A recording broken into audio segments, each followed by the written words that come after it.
artiste multimédia.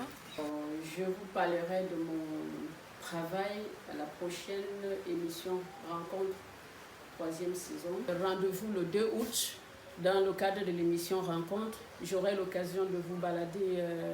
Je vous invite dans mon univers artistique. Donc, comme la dernière fois, je ne sais pas si tu as vu la vidéo qu'on a postée.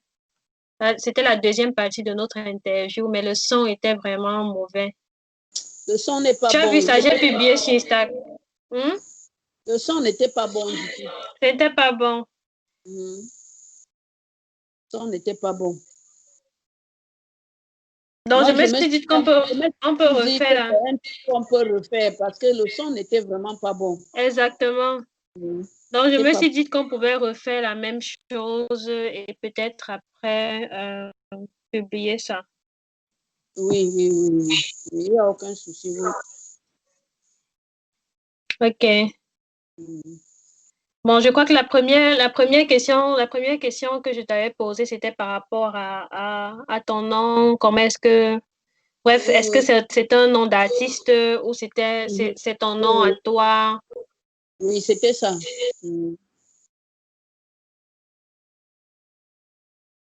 Oui, tu peux. On a commencé. Ah, d'accord. Bon, il avait dit que c'était mon nom. C'était mon nom propre, mais juste que comme sur l'état civil, on avait écrit avec cette erreur de N, parce que normalement, c'est un nom sans N. Alors, je me suis dit, je vais rattraper cette erreur-là en utilisant mon vrai nom comme nom d'artiste, quoi. Donc, avec ton papa, c'est ton papa ou ta maman qui avait fait ton acte de naissance? Non, mais c'est la faute du maire. Ce n'est pas la faute des parents, c'est la faute de l'officier. Non, je ne dis pas que c'est la faute des parents. Je demande à la personne qui était allée. Bref, bon, les personnes qui ont décidé ton nom, c'était avec N, G. G-A, oui. G-A. Ok. Donc maintenant, bref, la personne a ajouté un N et toi, tu as rattrapé le N en présentant ton nom, Justine Gaga. Oui, maintenant, je signe Justine Gaga comme nom d'artiste. En même temps, j'ai préféré rattraper ça en termes d'orthographe, quoi. Ok. Mais sans changer les éléments, bref, la documentation officielle qui te présente, dit ton acte de naissance et tout ça. C'est vrai qu'à un moment donné, je comptais le faire, mais bon, je me suis dit, c'est pas très grave. Mais sinon, dans mes papiers officiels, je garde le N. C'est ça la différence, oui. Je garde le N. Je suppose qu'il y a beaucoup de gens qui peuvent t'associer parce que maintenant, on associe aujourd'hui Gaga à de l'excentrique, à aller au-delà, à faire les choses qui ne relèvent pas de, entre guillemets, la norme. J'imagine que tu as eu des conversations comme ça. Oui, bien sûr, parce qu'on me demandait le rapport entre Lady Gaga et moi. Très souvent, on me demandait si est-ce que on s'est déjà rencontrés. Par exemple, j'ai dit toujours non. Au contraire, même, elle me bouffe assez d'espace sur Google. Mais je pense que pour résoudre le problème, je devrais travailler encore 10 fois plus fort, quoi, pour que je puisse également rattraper l'espace qu'elle me bouffe là, tout le temps sur Google. Quand on tape sur Google, on la voit. Et... Ouais. C'est vrai ce que tu dis. Quand on tape Justine Gaga, on a plutôt Gaga. Je pense que si je produis deux grandes sculptures dans le monde, je crois que je vais retrouver ma vraie place sur Google. Donc, c'est un peu ça. Il y aura maintenant, ils sauront faire la différence entre Lady Gaga et Justine Gaga, donc je pense. Et on avait aussi parlé de ton parcours en tant qu'artiste. Comment est-ce que tu arrives à là? Quel est ton background? Quel est ton passé avant que tu n'arrives à là? Bon, je dis comment j'arrive à là. Chez moi, mon cas est souvent très difficile à dire parce que déjà, mon papa était photographe. Il était photographe. Et j'arrive à là, comment? J'arrive à là par la publicité.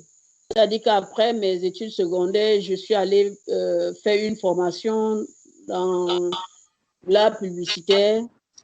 Mais très vite, je me suis rendu compte que c'était vraiment ça, en fait, ce qui me... Où est-ce que tu as fait? OK. Ici à Douala, à Aqua, donc c'est là où j'ai commencé.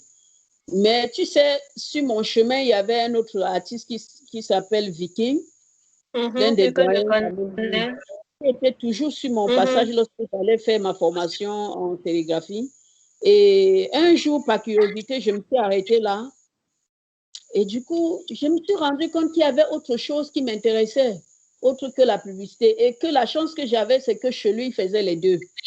Donc, il m'avait fait un peu de la publicité pour pouvoir vivre, tu vois. Et du coup, j'ai commencé à m'arrêter chez lui. Et qu'est-ce que je faisais quand je partais le matin? Du retour, je m'arrêtais chez lui, je prenais les dessins que je devais faire à la maison dans la nuit. Et le matin, je déposais les dessins que j'ai réalisés dans la nuit. Quand je rentrais le soir, je m'arrêtais là-bas, on corrigeait. Il me demandait, il me disait ce qu'il fallait faire pour l'améliorer. Et même lorsque je trichais en traçant les carreaux, il me disait qu'il sait que j'ai donné. Donc, au bout de 2 séances, je me suis dit que ce n'est même plus la peine de tricher, quoi. Donc, je suis seulement obligée de faire avec. Donc, c'est comme ça que petit à petit, j'ai pris goût et finalement, j'ai arrêté d'aller là où, dans l'atelier où je me faisais former en sérigraphie. J'ai commencé à venir donc chez Viking. Et la chance vraiment que j'ai eue chez Viking, c'est qu'en fait, non seulement il m'a donné les bases, mais c'est là où j'ai vu des artistes, j'ai connu des artistes comme Picasso, parce qu'il avait quand même une bibliothèque qui était une toute petite bibliothèque, mais qui était bien fournie. Donc j'ai eu l'occasion franchement de lire sur Claude Monet, tous ces artistes de l'art moderne, la période de l'art moderne, de la Renaissance jusqu'à l'art moderne, je trouvais quand même de la documentation chez Viking. Et franchement, je n'avais pas trouvé ça ailleurs que là-bas. J'avais fait plusieurs ateliers, mais je me rendais toujours compte que dans les ateliers d'artistes, il n'y avait même pas un petit coin de bibliothèque où quelqu'un pouvait quand même se renseigner, lire pour pouvoir s'informer. Et chez Viking, franchement, j'ai eu cette chance-là. Et du coup, je me suis mise à beaucoup lire. Et il me disait toujours, je voyage dans le monde, mais je voyage sans vraiment voyager. Donc, à travers les bouquins. Voilà, à travers les bouquins. Et tu vois, donc du coup, c'est lui en fait qui me donne les bases en peinture, hein, parce que c'est plus tard que Gaudí va intervenir dans ma vie d'artiste. Et comment tu rencontres Gaudí? Bon, je rencontre Gaudí parce qu'en fait, lorsque j'ai commencé à travailler chez Vicky, j'ai rencontré effectivement Joe Kessi et Angèle à l'époque là. Angèle est styliste aujourd'hui. Et Joe Kessi m'avait invité à rejoindre le petit groupe dont on était 3. On travaillait à l'ancienne route Bessenguela. Et c'est comme ça qu'on s'est retrouvés en train de... Avec le cours, Gaudí avait dispensé les cours sur l'histoire de l'art à l'époque, à Douala. Voilà. Et donc, c'est Joe Kessi, en réalité, qui me donne ces cours-là. Et m'invite donc à travailler ensemble. Donc, en fait, lui participe au cours et il te donne les cours. Il me donne les cours. Et c'est plus tard donc que je rencontre Gaudí dans l'atelier de Viking pour la première fois. Wow. Que je le rencontre toujours. Et après, maintenant, je fais la connaissance de Maggie, Viviane Maguela, que j'avais rencontrée des obsèques de Alain Ekolo. Et Maguela me dit, mais tiens, je ne comprends pas pourquoi tu n'as pas encore trouvé le temps d'aller à Bonindale. Il faut que tu ailles en résidence chez Godilé à Bonindale. Je dis, ah bon, il reçoit les gens en résidence. Il dit, oui. C'est comme ça donc que j'arrive à faire les démarches pour arriver là-bas. Et quand comment? C'était en 2005. Bon, j'y suis allée en 2004. En réalité, j'y suis allée en novembre 2004. Mais je ne pouvais pas commencer ma résidence parce que Gaudí m'avait dit qu'il n'avait plus de financement et qu'il fallait que je vienne en résidence avec mes propres fonds. Et il fallait que je rentre chercher de l'argent. Ce que j'ai fait, voilà, j'ai cherché de l'argent Et En vendant des tableaux ou en faisant d'autres jobs? En faisant d'autres jobs, bon, c'est vrai qu'à l'époque, je pouvais vivre aussi des petites voitures que je décorais, en faisant aussi de la peinture bâtiment. Et j'ai eu la grâce de pouvoir gagner un marché justement en peinture bâtiment qui m'a donné à peu près 350 000 francs. Et bon, je suis venue en résidence avec 250 000 francs en poche. Wow. Pour combien de temps de résidence? Moi, je venais pour 2-3 mois. Mais après les 2-3 mois, Gaudi a estimé que j'avais encore beaucoup à apprendre et qu'il fallait que je reste. Tu vois, il me disait, ouais, je vois dans ton travail, il y a beaucoup de choses qui se dessinent, des choses fortes.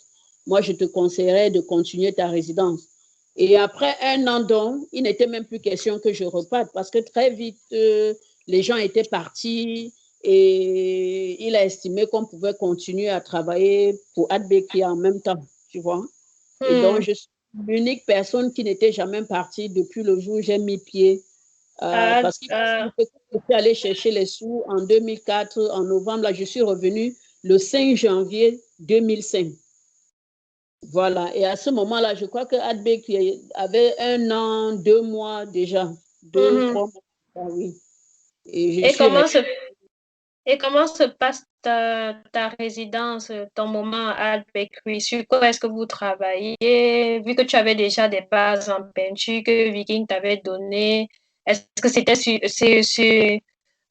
comment je veux dire, explorer d'autres matériaux ou bien plus une application au niveau de ton travail de peinture? Oui, mais là, il faut dire quand même que avec Gaudi, ce qui m'a apporté, c'était sur comment construire mon travail, tu vois, sur le plan conceptuel même. Comment construire mon travail, comment développer ma démarche artistique, la réflexion que je pouvais avoir autour de ma préoccupation dans l'art. Et du coup, on a passé le temps à discuter et j'ai passé le temps à lire. Il faut dire que j'ai fait 1 année, je n'avais pas peint. Chaque fois que j'avais envie de peindre, il me disait que le but n'était pas de venir peindre. Si c'était peindre, je serais restée dans mon atelier. Bon, il pense que je n'ai pas besoin de peindre. Ce n'est pas ça qui est important. J'ai plutôt besoin de construire, de faire des recherches sur mon travail et de voir comment avancer en termes de propos. Voilà, en termes de propos.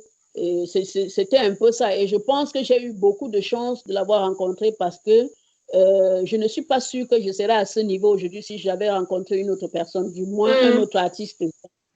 Et la particularité, enfin, ce qui était très chaleureux avec Gaudi, c'est que sa méthode de transmettre, tu vois, l'envie de transmettre. Il avait une manière qui était très amicale. Donc, du coup, il t'amenait dans les discussions, il n'y avait pas de barrière, il n'y avait pas de Monsieur Gaudi, il n'y avait pas de... Donc, du coup, tu te sentais en famille. Donc, du coup, cet enseignement était un peu comme de l'amusement. Et c'est très intéressant ce que tu dis. Dans l'amusement qu'on apprend aisément. Donc, avec lui, tu n'avais pas peur d'être jugé. Il ne pouvait pas te juger. Il ne pouvait pas te dévaloriser. Au contraire, même lorsque c'était pas bon, il essayait de toujours te dire que ça va. Il voit qu'il y a un très grand progrès et tout. Et donc, du coup, c'était parti comme ça. Et finalement, c'est lorsqu'on va faire le projet d'Exit-Tour qu'en fait, c'est un projet qui nous a permis qui était pour moi particulièrement comme un cas d'école parce que j'ai appris beaucoup de choses durant notre périple, tu vois. Donc, au départ, l'idée était de s'arrêter dans des pays différents en faisant peut-être une exposition, travailler, exposer. Mais quand on a fait le premier pays qui était Lagos, on n'a pas jugé nécessaire de peindre et de pouvoir vendre. On s'est dit que ce qui était important, c'était l'échange qui devait être l'échange entre nous, les artistes qu'on trouvait dans chacune de ces villes-là. Et donc, on arrivait comme ça à échanger avec des artistes qui venaient avec leurs travaux et puis ils nous racontaient un peu leurs difficultés et on s'est rendu compte que l'artiste, on avait les mêmes préoccupations, on avait les mêmes problèmes et on comprenait aussi maintenant que même au niveau des frontières, on a touché du bout du doigt certaines réalités, tu vois. On s'est rendu compte que la vie n'était pas facile, même à l'intérieur du continent même. Et ça nous a fait vraiment apprendre beaucoup de choses parce que c'est dans cet échange, on parlait de tout, comment construire le travail, comment l'améliorer, comment penser autrement. Donc, il y avait aussi des bouquins, des livres, parce que Gaudi quand même était outillé. Je crois que c'est quelqu'un qui était doté d'une très, très grande curiosité et d'une grande sagesse aussi. Donc, du coup, il avait toujours quelque chose à apporter dans le travail des uns et des autres. Donc, à chaque fois, et il nous avait habitués. Dans chaque pays, il y avait un artiste parmi nous qui devait prendre le relais, qui devait parler du projet et présenter le projet, nous présenter. Tu vois, donc, du coup, on a appris beaucoup de choses. On a appris beaucoup de choses. Et c'est ça qui explique le fait que de tous ceux qui ont fait ce périple, en réalité, ont beaucoup évolué dans leur carrière professionnelle. J'ai écrit un article pour une publication qui s'appelait Practice Space, où je parlais justement de... Parce que en fait, la publication essayait de regarder, d'avoir un regard sur différentes formes d'espaces, institutions curatoriales qui existent hors de ce qu'on appelait le centre, c'est-à-dire l'Europe. Mais qu'est-ce qui se passe? Comment est-ce que les gens organisent l'art? Et donc, je parlais de Art Bakery en lisant aussi, en m'inspirant beaucoup de Annette Schemel, de son document de l'art au Cameroun, où elle parle de cet élément que tu parles de conversation, de l'espace de conversation, mais aussi de comment est-ce que Gaudi arrivait à détruire les différentes l'organisation à échelle, tu vois, entre le professeur et le maître, et en essayant de rendre ça, comme tu l'as souligné, en étant une famille. Elle parlait justement de ce système de grand frère. Et qui était ton grand frère ou qui ta grande sœur? Bon, c'était mon grand frère et bon, après, je pense que je suis aussi la grande sœur des autres maintenant. Donc, tu as aussi encadré d'autres personnes pendant ta résidence. Bon, ce qui est intéressant justement, c'est qu'à un moment donné, lorsque j'ai pris mon envol et comme je n'étais jamais partie, Gaudi et moi, qu'est-ce qu'on faisait? C'est qu'en fait, lorsqu'il y avait quelqu'un en résidence et qu'il devait partir, ce n'était pas un souci. Je pouvais prendre le relais, on pouvait continuer à discuter, je pouvais les amener dans certains artistes, dans l'atelier de certains artistes à Bounindale, dont on pouvait l'encadrer même sans lui. Et pareil, lorsque je n'étais pas là. Et bon, c'est vrai qu'avec Gaudi, la relation était beaucoup plus, c'était vraiment un truc de famille, un truc de grand frère, je ne sais pas comment appeler ça. Parce que tu vois, même lorsque je devais rentrer d'une résidence, Gaudi m'attendait presque en route pour prendre mon sac et me dit, quand tu me donnes un coca, quand bien même c'est lui qui devait m'offrir le coca, il dit, allons, tu me donnes un coca. Mais c'était l'occasion que je lui racontais un peu comment ma résidence est passée, qu'est-ce que j'ai pu faire. Voilà, tu vois, et ça, vraiment, même aujourd'hui, je ne trouve pas ça. Et ça que quand j'ai l'occasion d'entretenir quelqu'un, un autre artiste, comme j'ai fait avec Grâce Dorothée, qui n'a cessé de me remercier encore même jusqu'à l'autre jour, parce que j'ai pris sa lampe. Je devais couvrir le deuil de ma tante, et j'ai demandé qu'elle me prête ses lumières en photo. Et elle est venue, elle me disait qu'elle a envie de venir passer un moment ici. Je lui disais que c'était ouvert. Ça serait très bien qu'elle vienne. Oui, et elle était très contente. Elle me disait que non, franchement, je ne dis pas ça parce que tu es devant moi, mais j'ai fait quand même plusieurs ateliers. Mais tout ce que tu m'as dit ce jour, je n'ai pas encore reçu ça de quelqu'un d'autre.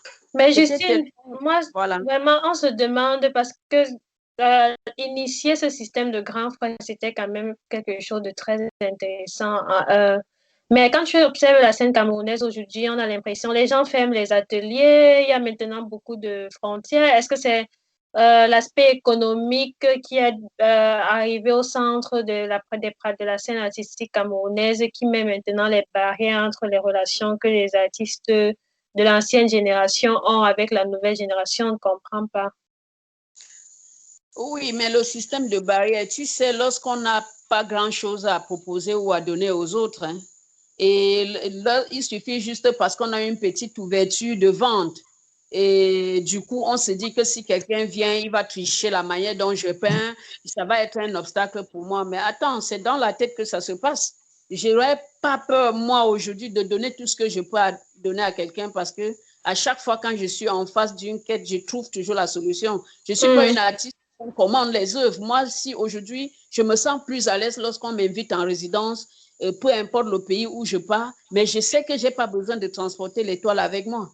Je sais que là où je vais, il suffit juste que je prenne 2 semaines pour marcher dans la ville, aller vers les gens et je vais trouver quelque chose à proposer. Donc, moi, je pense que l'artiste devrait aller vers là parce que fermer les ateliers, ça revient encore au système aussi d'avant où il y avait certains artistes qui fermaient effectivement leurs ateliers. Mais ça, c'était aussi une façon pour eux de se protéger. Ils cachaient les connaissances qu'ils avaient. Ils pensaient que si les autres viennent, ils deviendraient une menace pour eux. Alors que ça venait plutôt l'enrichir. Parce que c'est quand l'autre vient que tu peux mesurer tes faiblesses. Et que vous pouvez avoir la conversation, comme tu le disais, avec Godile. C'est ça. Donc, c'est un peu ça. On manque vraiment, il y a très peu. Et ce que Gaudi faisait encore de spécial, c'était ça. C'était comme une sorte de rencontre de Open Studio. C'est-à-dire qu'on prenait les prétextes où on pouvait travailler 2-3 jours et après présenter. La présentation de ce qu'on a pu faire pendant ce moment de recherche, ce n'était pas forcément une œuvre aboutie. C'était même une idée, même seulement un petit schéma, un petit croquis même seulement suffisait pour que ça devienne l'objet d'un débat, tu vois, constructif, tu vois. Mais ce n'est pas comme aujourd'hui. Aujourd'hui, même, je ne sais pas, il y a beaucoup de jeunes mais qui ne savent même pas qu'ils sont encore en train d'apprendre. Ils se disent que peut-être qu'ils sont déjà arrivés. Alors que pour moi, je me suis toujours dit, là, c'est sur la durée. Là, ce n'est pas quelque chose qu'on pense maîtriser. Jusqu'à ce qu'on arrête de faire là, on serait toujours en train de chercher comment améliorer nos pensées, comment... C'est un peu ça. Donc, mais c'est l'aspect économique. Comme tu disais, cet aspect économique, la pauvreté, parce que les gens ont peur.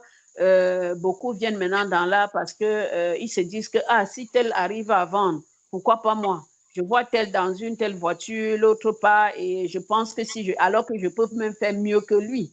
Sauf que quand il commence à travailler, au lieu de s'informer, lire pour pouvoir être lui-même, il va plutôt aller vers ce que l'autre fait, alors qu'il a des choses, il a peut-être des préoccupations qui seraient intéressantes d'explorer.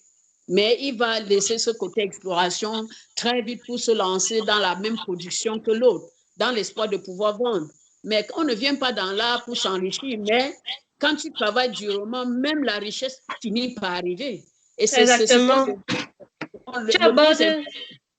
Tu abordes une question très intéressante que je voulais te poser. En fait, tu as dit Exitu, si on revenait à toi, Exitu a été un moment très important de ta carrière. Si tu pouvais parler de ce qui t'inspire, de quoi parle ton travail en général, comment est-ce que tu en es arrivé à la thématique que tu abordes, des ismes, des mots qui minent la société, tout ça. Oui, justement, si on parle des mots qui minent la société, c'est juste parce que j'ai commencé par explorer le thème de la solitude. Mais c'est ce que je me tue à expliquer aux gens. La solitude dont je parle dans mon travail, il ne s'agit pas d'une solitude, il ne s'agit pas de celle qui est, je vais dire comment, qui est existentielle ou alors qui est inhérente à la condition humaine. Mais il s'agit de celle qui est subie. Parce que quand on se sent rejeté, on tombe dans l'isolement, dans l'isolation, dans l'exil.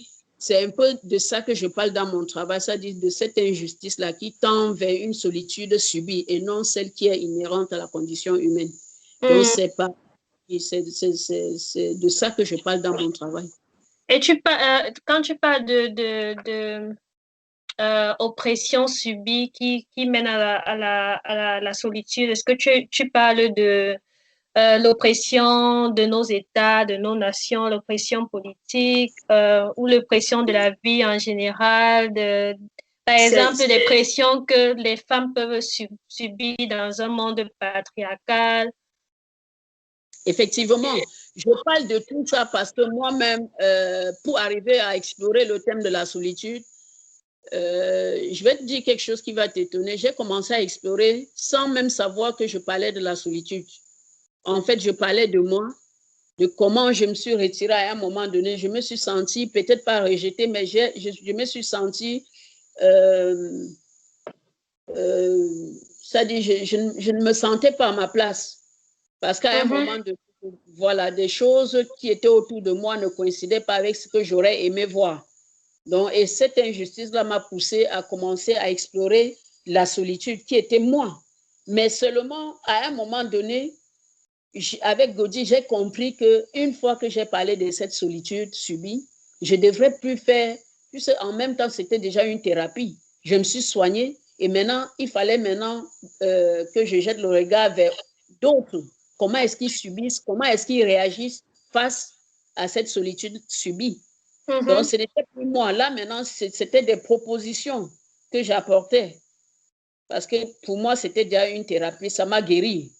Donc, j'avais plus de problème avec ça. Est-ce que te retirer pour aller t'installer à Bonendal faisait partie de ta thérapie?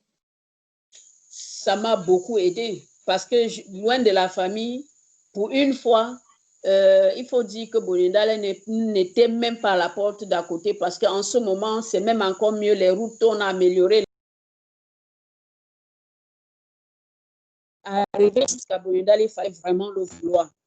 Et donc,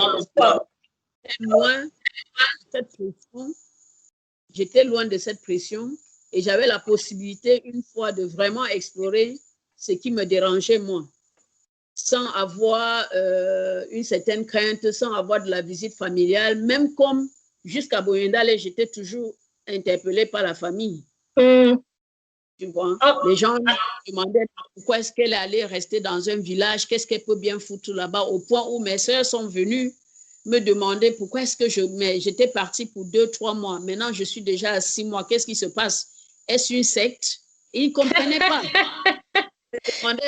Et puis, où est-ce que tu vis? Quand je leur ai montré ma chambre, ils m'ont dit, c'est là où tu dors? J'ai dit, mais il y a quoi? Ils me disent que mais ils comprennent vraiment pas ça. Là, ils étaient dépassés. Et après, ils ont dit non, il fallait qu'on parte et tout. Et Gaudi leur a dit non, mais elle est adulte et puis elle peut choisir. Elle sait ce qu'elle fait de sa vie. Tu es la dernière. Tu as combien de frères et sœurs? J'ai 2 frères et 2 sœurs. Et tu es dernière ou aînée? Non, je ne suis pas l'aînée, je ne suis même pas la dernière, je suis au milieu. Oh, ok. On te protège. Non, mais protéger là, je ne sais pas s'il faut le dire. Hein. Ça n'a pas été facile, mais je peux dire que j'avais quand même, j'avais une certaine paix et un certain courage parce que mon papa, de son vivant, me disait toujours, peu importe ce qui va arriver, à chaque fois, il faudrait que tu fasses ce que tu voudrais vraiment, ce que tu aimes bien, c'est ça que tu dois faire. Et donc, mais je n'ai pas eu beaucoup de chance de rester connectée avec lui pendant longtemps. Je n'ai pas beaucoup grandi avec mes parents. Je ne sais même pas si j'ai fait, si on totalise bien, je ne sais même pas si j'ai passé 10 ans comme ça, jour pour jour avec mes parents. Non. Donc, mais du coup, chaque fois que je rencontrais mon papa, même lorsque j'allais en vacances le voir, il me disait toujours, il faut que tu fasses ce dont tu as envie de faire. Et puis, que quelqu'un ne t'influence pas. Donc, du coup, ça m'avait donné quand même une bouffée d'oxygène, tu vois. Je me suis dit, tiens, j'ai quelqu'un qui me supporte. Même lorsqu'il est décédé, je me suis dit, même comme il n'est pas là, il y a eu d'autres personnes qui ont continué à me combattre en disant, est-ce que tu penses à ta retraite? Est-ce que tu penses à à fonder une famille? Quand tu vas vieillir, comment est-ce que tu comptes orienter ta vie avec l'art? On ne sait même pas ce que c'est, ça ressemble au truc de fou. Mais j'avoue que ce n'était pas facile, mais il fallait tenir. En plus, pour une femme, en plus encore en étant une femme. Voilà, mais il fallait tenir. Si déjà, même pour des hommes artistes, ce n'est pas facile. C'est pas facile. Tu peux imaginer alors le cas des femmes. Parce qu'une fois devenue femme, on veut que tu rapportes que tu as été mariée, que tu fasses les enfants, que tu rapportes l'argent à la maison, donc des choses comme ça. Et que je ne pouvais pas, moi. J'étais trop préoccupée par mon art que finalement, ça m'a aidé à être au-dessus de tout ce qui me tombait dessus. Donc, tu vois. On peut dire que ton thème de la solitude en tant que un moment nous a été imposé pendant cette période de confinement et de quarantaine. Beaucoup de gens ont eu la chance d'explorer ce que ça signifie. Enfin, pour ceux qui n'ont pas l'habitude d'être seuls ou de se retirer, ce que ça signifie d'être, bref, de rester chez soi, d'avoir à penser à... Pour ceux qui n'avaient pas cette habitude ou alors qui n'avaient pas compris qu'en réalité, on est seul. Sauf que dans cette solitude, on choisit, on peut choisir. Et si on subit, c'est autre chose. Tu vois? Mais c'est de savoir que peu importe ce qu'on fait, on demeure seul. On est seul à prendre à faire ses choix, on est seul à prendre des positions. Donc, je pense que ça fait peur aux gens pour rien. Tu vois, lorsqu'on vient au monde, on ne vient pas, même les jumeaux viennent l'un après l'autre. Donc, chacun vient avec ses blessures, tout ce que cela comporte. On ne peut pas fuir quelque chose. C'est un peu comme si tu essayais de fuir ton ombre. Ce n'est pas possible. Donc, ce n'est pas une mauvaise chose en soi, mais c'est juste que lorsqu'elle est subie, elle devient dangereuse. Et c'est là où je m'attarde un peu plus dans mon travail, quoi.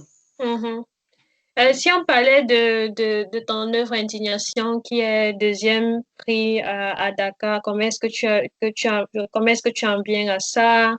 On parle ça parle aussi de solitude. Bref, la façon à laquelle les éléments sont disposés, seuls, ensemble.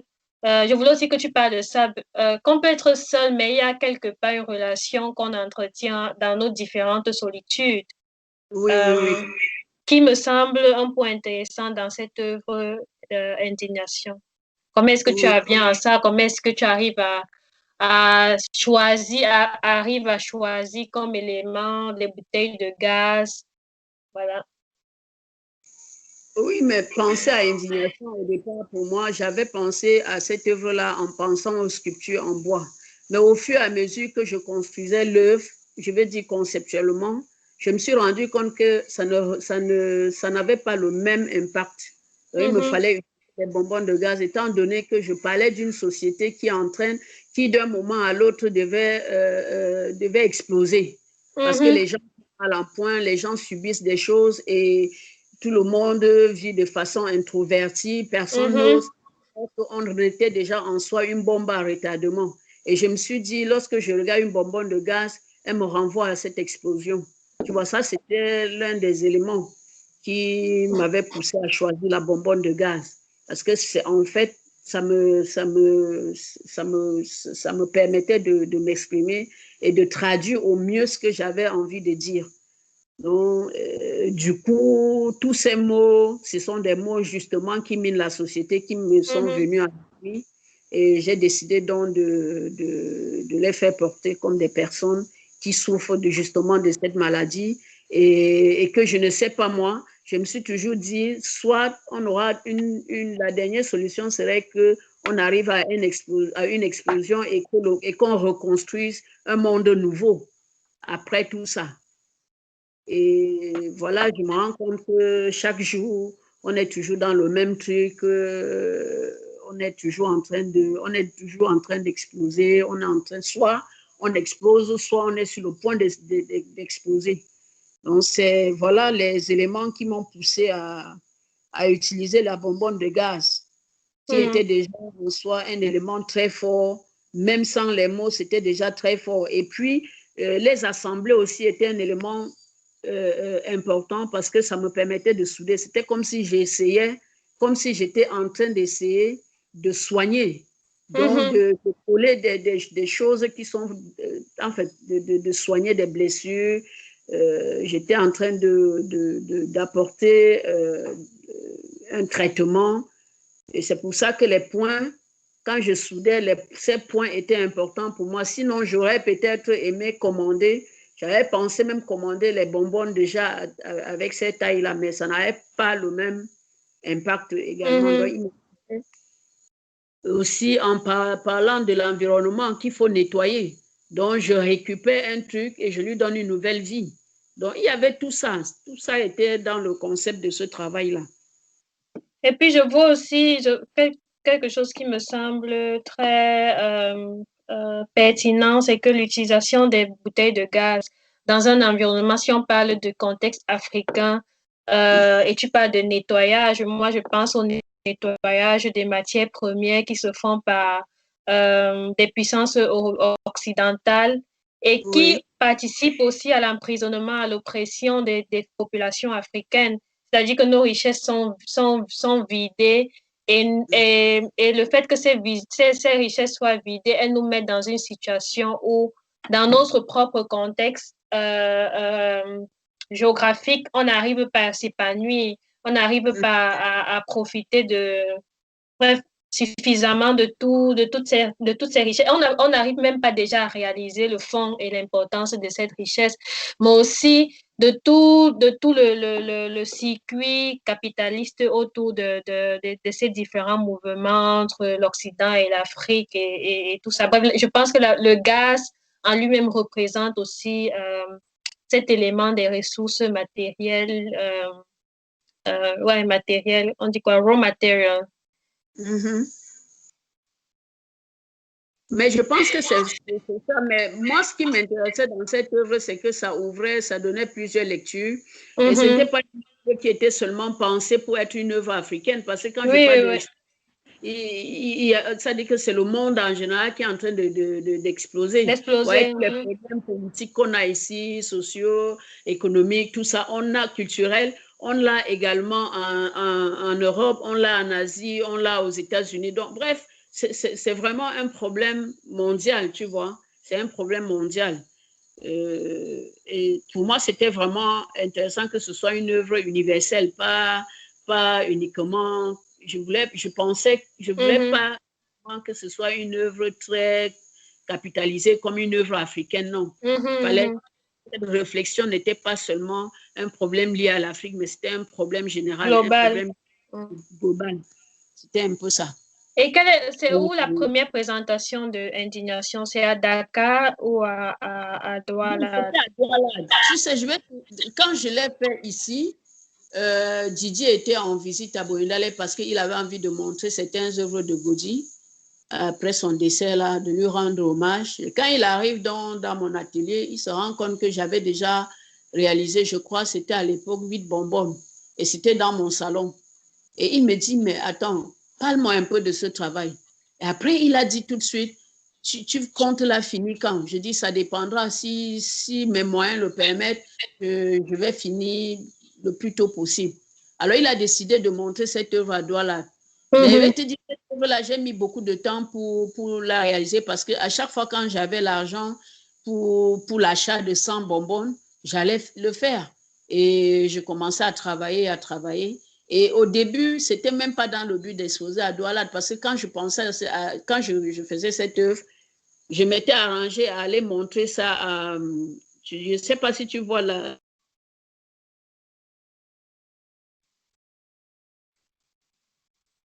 Allô?